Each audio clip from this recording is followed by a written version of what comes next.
II, negeri ini dibagi antara Inggris dan Perancis. Namun Inggris lebih suka Libya dipimpin oleh monarki yang dikendalikan oleh Arab Saudi dan didukung oleh PBB, Raja Idris I dari dinasti Senussi. Di bawah pemerintahan Raja Idris I yang memerintah Libya sejak merdeka pada tahun 1951, Libya tetap menjadi objek kepentingan ekonomi politik Inggris. Hingga tahun 1959, kekayaan minyak ditemukan. Namun limpahan kekayaan minyak ini tidak untuk memakmurkan rakyat Libya. Selama di bawah monarki, Libya terperangkap dalam keterbelakangan di bidang pendidikan, kesehatan, perumahan, perlindungan sosial, dan lain-lainnya. Pada tahun 1969, dinasti Senussi digulingkan oleh sekelompok tentara yang dipimpin oleh Kolonel Muammar Gaddafi. Dia berhasil memerdekakan Libya dari pengaruh dan campur tangan kepentingan asing. Salah satu langkah politik Gaddafi adalah mendistribusikan pengelolaan dan manfaat kekayaan alam Libya untuk seluruh rakyatnya.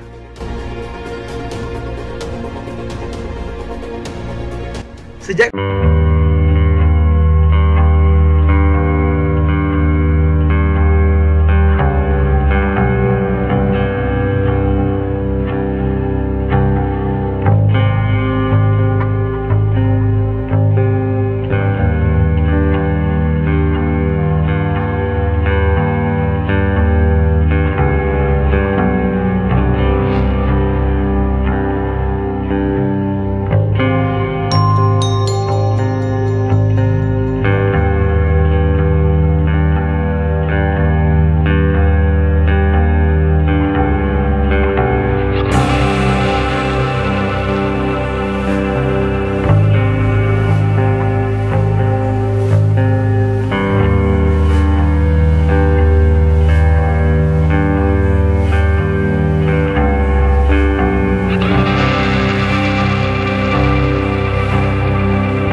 warga sipil untuk melahirkan resolusi PBB 1973 dan melancarkan larangan udara ke Libya.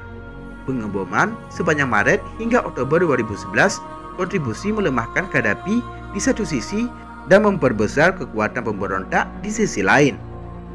Campur tangan NATO terhadap urusan dalam negeri Libya dan penggulingan Gaddafi bukan karena konflik internal sesama Libya, melainkan bagian dari strategi panjang Amerika Serikat dan sekutunya untuk mendestabilisasi Timur Tengah. Akan tetapi 9 tahun pasca jatuhnya Gaddafi, Libya tercabik-cabik dalam perang saudara.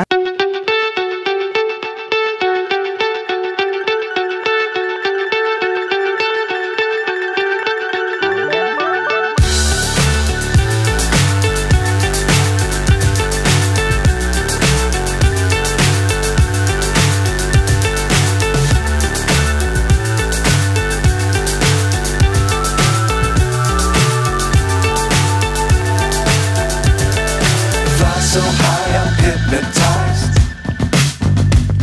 What's up is down, what's left is right.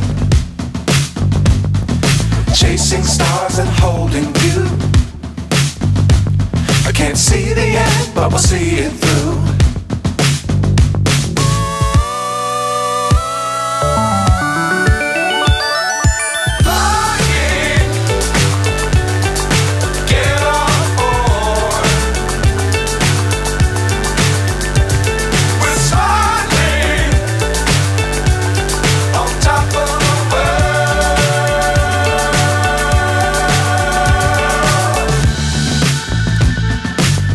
Times don't fly too high. Be sure to keep the ground in sight. Fly forever if you keep it tight. Love the world but keep the sky on your mind.